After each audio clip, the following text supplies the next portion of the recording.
उरणमध्ये उरण जल्लोष फेस्टिवल 2016 ला मोठ्या उत्साहात सुरुवात झाली। या फेस्टिवलचं औचित्य साधून उरणमध्ये एकात्मता दिंडीचं आयोजन करण्यात आलं होतं। माननीय विवेक पाटील यांच्या संकल्पनेतून साकार झालेल्या उरण जल्लोष फेस्टिवल 2016 ला बुधवारी मोठ्या उत्साहात सुरुवात झाली। या फेस्टिवलच्या उद्घाटनापूर्वी उरण एकात्मता दिंडीचं आयोजन करण्यात आलं होतं।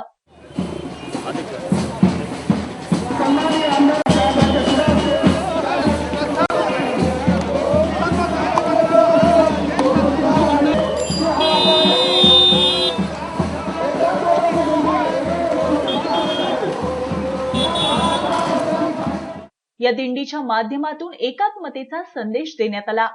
या दिंडीमध्ये विविध शाळांमधील लेझीम पथके, पारंपरिक वेशभूषा केलेले विद्यार्थी, या वेशभूषेमध्ये 12 पागड जाती, शिवाजी महाराज, वारकरी संप्रदाय, भारतातील संत, थोर महापुरुष, विठ्ठल रुक्माई आदींचा समावेश होता।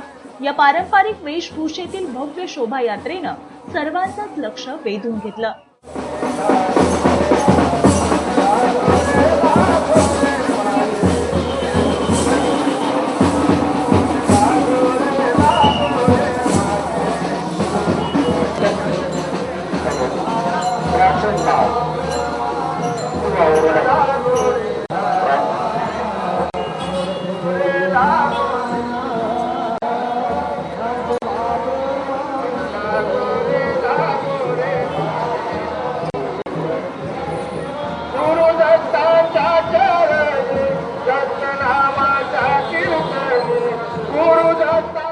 या एकात्मता दिंडीचं उद्घाटन माननीय विवेक पाटील यांच्या शुभ हस्ते संपन्न झालं।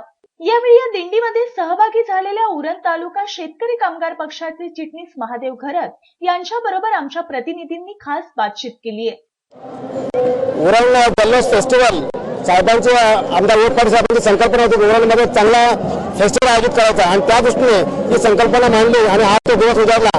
आज 27 तारखेपासून हा कार्यक्रम सुरू होत आहे आणि त्यानिमित्ताने आज या ठिकाणी उरण एकात्मता दिंडीचे आयोजन केलं। या ठिकाणी दिंडी इथून वैष्णववाडीपासून स्टार्ट होणार आहे। त्याच्यामध्ये विविध प्रकारचे वारकरी शाळेतले वेगवेगळ्या शाळेतले वेश लेझीम पथक, त्याचप्रमाणे विविध वेशभूषेमध्ये संपूर्ण या ठिकाणी विद्यार्थी सहभागी होणार आहेत। ज्येष्ठ नागरिक या ठिकाणी विविध भजनांचं आयोजन करण्यात आलेलं आहे।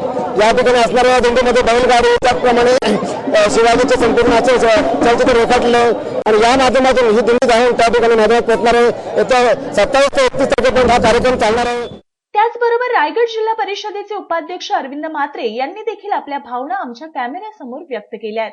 म्हणजे आज आपले उरण म्हणजे आपले आगरी, कोली आणि मराठा या समाजाची संस्कृती हे याच्यामध्ये पाहायला मिळणार आहे आणि विशेष म्हणजे एकजुटीने कसे आम्ही राहतोय, आमचा समाज हा कसा एकजुटीचा आहे, या समाजाबरोबर आम्ही कसं जीवनाचा प्रेम आहे हे पाहण्यासाठी आणि विशेष म्हणजे गेल्या वर्षापासून आपण हा उपक्रम घेतोय आणि मागे आमचे माधव घरत साहेब हे फेस्टिवल घेत होते, परंतु उरण फेस्टिवल ही म्हणजे पहिल्यांदा आपण आमदार साहेबांची संकल्पना आणली आणि त्या संकल्पनेबद्दल जे उरणमध्ये विस्तृत करण्यात आलेले आहे त्याबद्दल मी शुभेच्छा देण्यासाठी आलेलो आहे। तसेच शेका पक्षाचे जिल्हा चिटणीस मंडळाचे सदस्य प्राध्यापक LB पाटील यांच्याशी देखील आमच्या प्रतिनिधींनी बातचीत केली आहे। हा सांस्कृतिक सर्वात मोठा उपक्रम होत आहे। आजपर्यंत उपक्रम झाले परंतु सांस्कृतिक एकोपाचा उपक्रम म्हणून याच्याकडे फार अर्थाने पाहिलं जातं। याच्यामध्ये विविध कार्यक्रम आखलेले जे आम्ही आहेत ते धार्मिक सलोखा कसा निर्माण होईल, क्रीडामध्ये जे विशेष गुण संपन्न गुणगौरव करणारे व्यक्ती समाजामध्ये त्यांना समोर कसं आणता येईल आणि आम्ही लहान सहान कार्यक्रमातून भजनी मंडळातून जी संस्कृती जपली जाते ती जपली जाण्याची, तसेच ग्रामीण भागातले जे नाच आहेत त्याच्यातून आमची लोकपरंपरा कशी जपली जात आहे हे सगळं दाखवण्याचं काम आमच्या विवेक पाटील साहेब यांनी केलेलं आहे आणि आज जो आता मोठा माहोल जो निर्माण होत आहे आणि होणार आहे 5 दिवस तर आम्ही बघतो आहोत की 5 दिवसामध्ये एक चांगल्या प्रकारचं वातावरण होईल की ज्याच्यामध्ये हिंदू, मुस्लिम, शीख, ईसाई एकत्र दिसतील तुम्हाला आणि तोच आमचा उद्देश आहे की आम्ही सगळे भाऊ आहोत आणि हे एकोपाचा सोहळा आहे आणि हा महोत्सव म्हणजे प्रेमाचा महोत्सव आहे आणि हा जल्लोष आहे आणि उरणकरांचा जल्लोष आहे आणि तो जल्लोष करण्यामध्ये आमचे साहेब यशस्वी झालेत असं मला आज तरी वाटतंय।